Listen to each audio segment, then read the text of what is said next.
Hello and welcome. Thank you so much for joining me. Today we're going to pick apart saddle pose or hero's pose in Hatha. Saddle and yin, heroes in Hatha. Either way, let's pull this whole pose apart.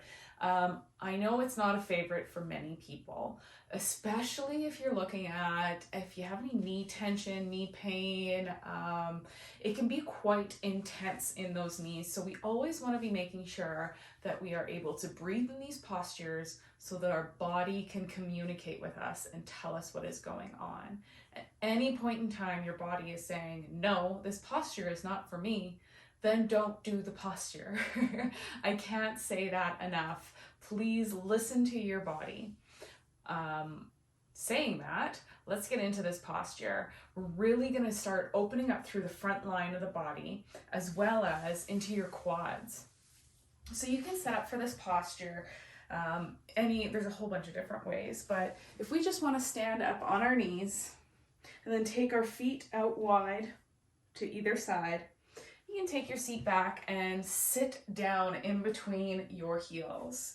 Now, right now, if you are saying, oh my goodness, my knees, they're sore, let's try pulling those knees out just a little bit. They do not need to be touching. I know a lot of yoga teachers do cue that way, but it really depends on how those femurs sit in your hip joint. So once you've gotten into this pose, you can even grab your calf muscle and pull it out to either side, making more space for your thighs to get down. All right, so once you've gotten down in like this, you can actually just gently pick up your hips and scooch your tailbone down and under, really making sure that you're seating firm into those seat bones. So I'm gonna come to the side and show you with yin, or even with your hatha practice, what you can do. So taking the feet wide, sitting back in between the feet, peeling those calf muscles up and out of the way. You can sit up, scooch that tailbone down, tuck it under, and then maybe you can start to walk backwards onto your elbows. If this is too much for you and your knees are saying no, please stop, get out of this posture. I have some options for you at the end. So either staying up like this, or you can even come right back down, laying the body down. Again, this is not for everyone, so just keeping that line of communication open. It's wonderful, this posture, opening up those quads, as well as these hip flexors, and accentuating that lower back curve. We really bend over a lot and are hunching throughout our day, so we tend to pump that lumbar spine the opposite way, which is not really what it is designed to do. To get up off the ground, you just walk your elbows up and gently start bringing yourself up. Beautiful. Couple options. Half saddle is always a great option. So that's with your one leg extended out in front of you. Now this can take the intensity down from like an 8 down to maybe a 5. So just doing one leg individually at a time. Trade legs here.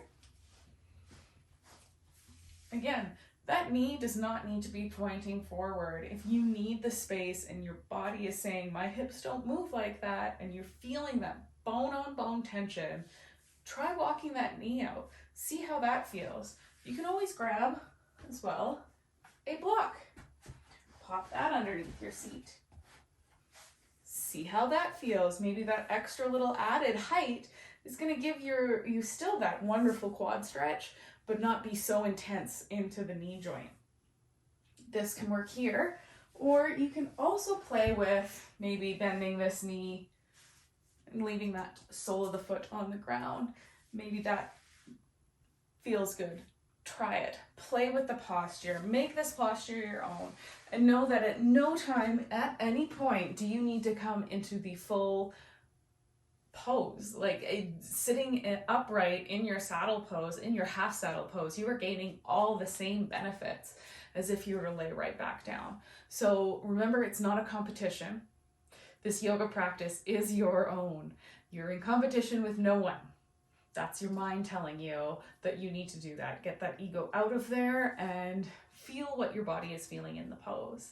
If at any point in time you are in a practice and heroes or saddle pose is called and it's just not your posture or you're just not having it today, I always invite you to come into a bridge, either the bridge pose or a supported bridge. So on your back with that prop underneath your hips. Even if you leave your feet on the ground, you're still getting that beautiful hip flexor stretch as well as into the quads. If you can walk those legs outwards, great, fantastic. You're targeting them just a little bit more. But again, listening to your body is key. If saddle or hero's pose is not for you, don't practice it. All right, I hope that helped you out and you understand this posture just a little bit more. If you have any questions, comment below, let me know, and thank you. Namaste.